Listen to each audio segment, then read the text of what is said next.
Hey guys, welcome back to Tipharot. It's me, Matt here, and recently I got a message from someone.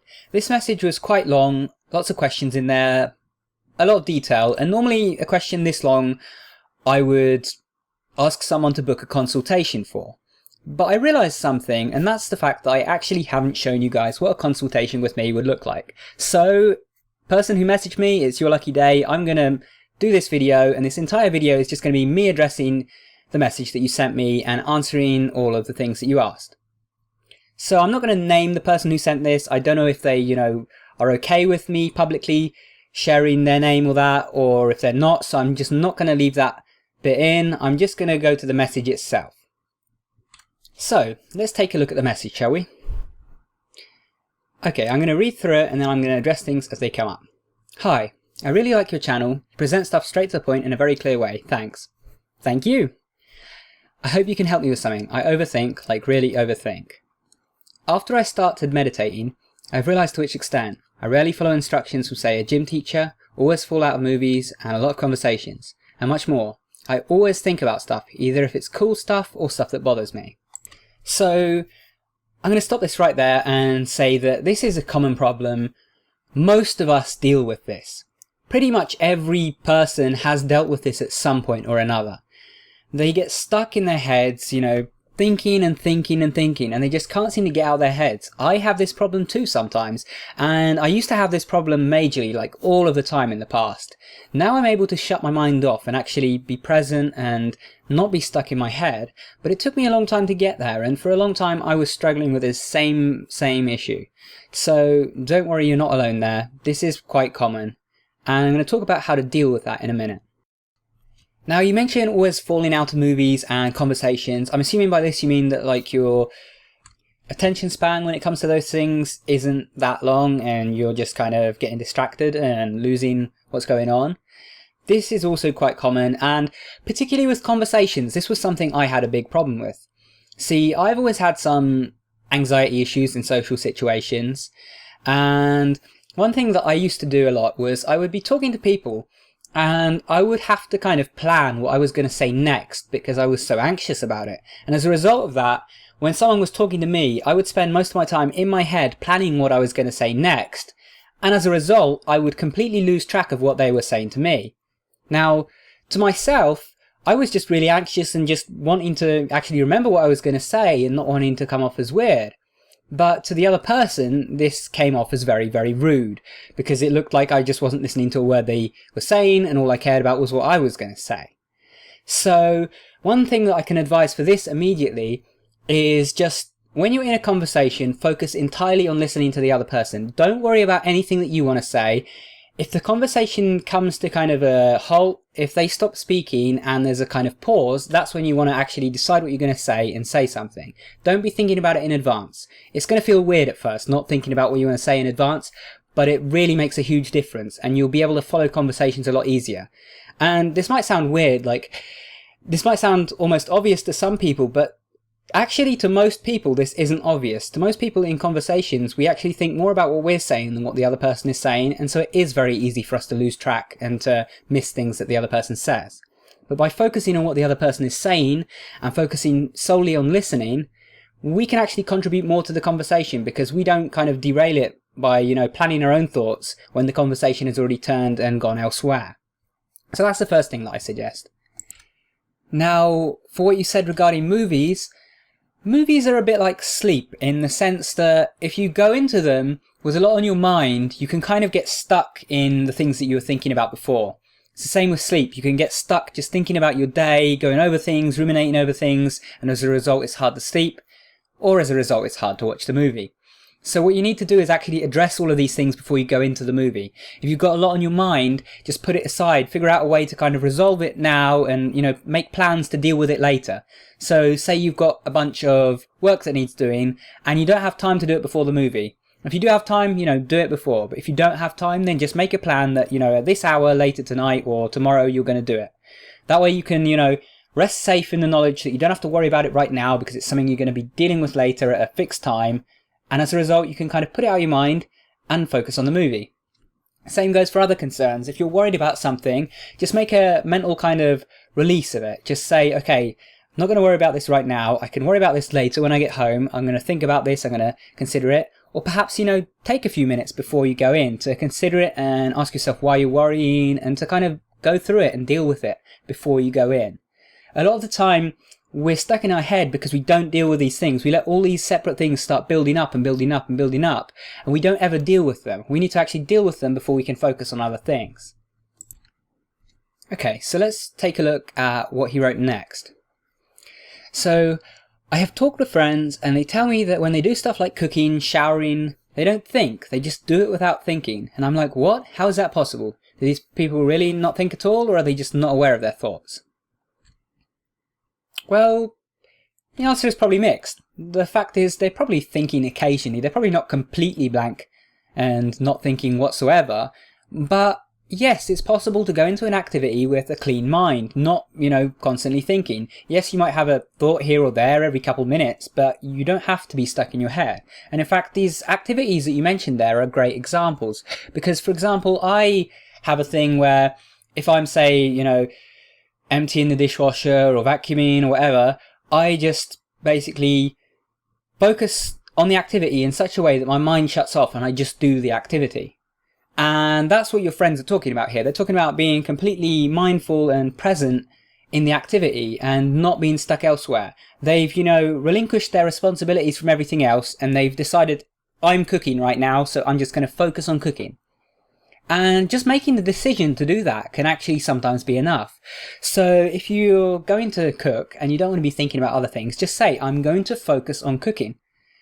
And when you're doing it, focus on every little thing. If you're, mixing some ingredients, look at how much of the ingredients is there. Look at what you're doing when you're mixing them in the bowl. Pay attention to the details. Don't let yourself sit in your head not really paying attention and doing it all half-assed. You have to actually pay attention fully to what you're doing and be completely present. Okay, so let's take a look at the next part of the message. Well, anyhow, I know that I think more than them, and it can be too much, especially in stressful situations. And this goes back to what I was saying before.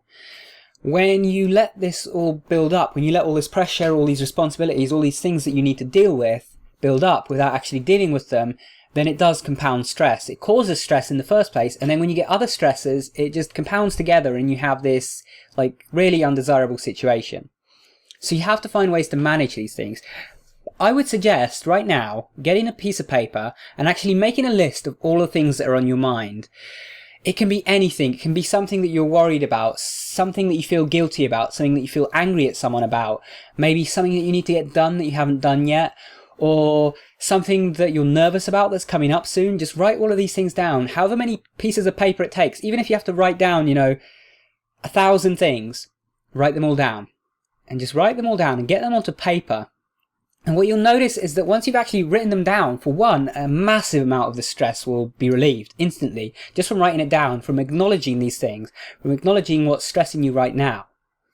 And once you've actually written that down, you're going to be able to start coming up with solutions to get rid of the stresses. Because what most people do, the whole, problem with stress is that it comes from things that we don't deal with. And so it just builds up and up and up. A little bit of stress here and there, the human can handle, no problem. But what we can't handle is this constantly increasing stress, this pressure that just, pushes us right to our limits. So what you have to do is gradually remove that load, gradually deal with the individual stresses, and then you'll have a much lighter load and you'll be better off for it. Okay, so on to the next part of the message. I am 28 and I've always loved to daydream. And I've spent a lot of time alone due to being isolated in the countryside, but also because when I grew up, other people bored me with their shallow interests. So I'd rather be alone with my music and stuff. Okay, so it sounds like you're introverted, and introverted people often do spend more time in their heads. It's normal. And you may have more trouble than others actually getting out of your head, so it's natural that you are experiencing this, and you don't have to worry about it. Just like anyone else, you can get out of your head. But like I said, it involves finding the things that are stressing you, that are keeping you in your head, and listing them and then dealing with them one by one. As well as that, I also suggest taking on some activities that can get you out of your head. Now, what do I mean by this? Well, things that keep you in your head are, typical intellectual pursuits, things where you're thinking a lot, where you have to make lots of considerations.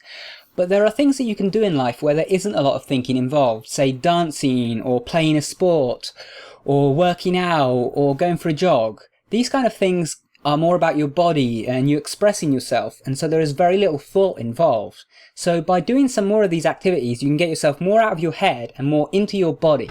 And when you're in your body, you can just do things without thinking so much. So this is something I'd suggest for you. If you don't already, start doing a bit of exercise in the mornings and go for a walk out in nature. Just, if you're out in the country, I don't know if you are still now, but if you are out in the country, then you should go and explore. Even if you're not, then just take a walk around your town or your city. Go for a jog, work out, maybe build some muscle. Whatever it is that would, get your body moving and active will help get you out of your head. So it's worth doing. Okay, the next part of the message says, I still love to daydream though. It's just like when I was a little boy. Stuff like sitting in a car while others are driving makes my mind wander, and it's wonderful. Even though, for the sake of a general focus, I would like to just look out the window without thinking that much. So it really does depend on what you're doing. There's nothing wrong with daydreaming, there's nothing wrong with actually thinking, being in your head, if you're in a situation where that's useful. Say, for example, you're doing something creative. Maybe you want to think of a new idea for a book or a game or for a new product that you want to develop. Well, then it's great to actually be able to go into your head, into those fantasy worlds that you can create in there and, delve into the ideas and really go away in your head to that place. But if you're trying to, listen to what the teacher is telling you in class, that's quite different and you want to be focused there. So how do you actually differentiate between these two things? Well, a large part of it all just comes down to intention. You see, if you don't intend to focus on something, you're not going to be able to focus on it. You have to really desire to actually focus on it. If you're in a class and you find it boring and you don't really want to be there, you don't really want to be learning, then how are you going to focus? You're not. You're simply not, because you don't have the attention span for something that bores you, for something that you're not actually desiring to do. So you have to take that. You have to take those moments where you feel bored, where you're kind of sinking back into your head, and you have to actually set the intention to actually focus. When you get into class, have all of your other worries and stuff put behind you already and just focus on listening and on doing the work. So next he wrote, as I said, this is most stressful when there is something that bothers me, but also when I want to be focused at work or a class. As I said just there, it all comes down to your intention. So if you actually set the intention before going into work or class, that you're going to be focused now, that you're not going to allow yourself to daydream, and that you're going to completely keep your focus on the class at hand, and you can do it. See, this is similar to meditation. In meditation, we make the decision that we're actually going to focus on our breathing. So we do that, and what happens in meditation is we do that, and then suddenly a thought comes up. It's the same in class. You'll be focusing on a teacher, and suddenly you get distracted with your own thought. The problem that most people have is they get distracted with that thought, and then they just run with it. They continue on daydreaming. What you should really do is the moment you get that thought, you just remind yourself, I'm meant to be focused on class. Look back to the teacher, focus on what they're saying, and repeat.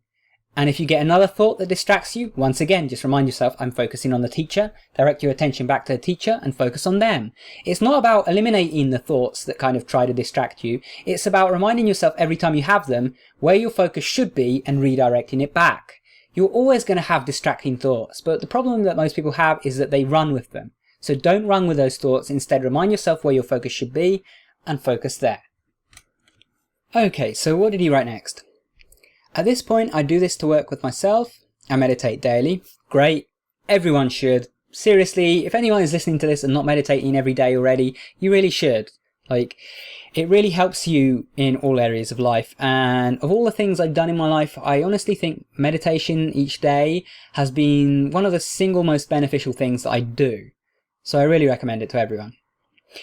So yeah, it's good that you meditate daily, and that should help in this regard, and use it as an example. If you are meditating correctly and focusing on your breathing, you should not be worrying when a thought comes up. It's natural for thoughts to come up in meditation, and when they come up, you just turn your attention back to your breathing. You don't have to worry about those thoughts that appear. You just don't let them get carried away. When they come up, you focus back on your breathing.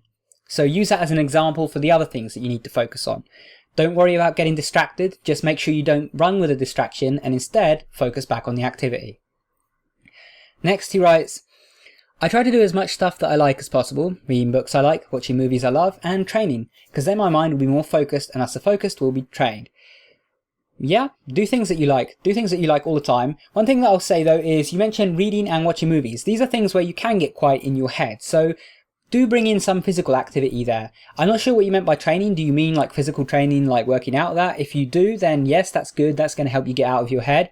But yeah, you should do some physical activity. You know, just take a dance class, or, you know, just put on some tunes in your bedroom and dance each night, or do some qigong, or, you know, do a few push-ups each night. Whatever it is that, you know, gets your blood pumping and gets you focused on your body and not on your mind is going to be helpful to you in this situation.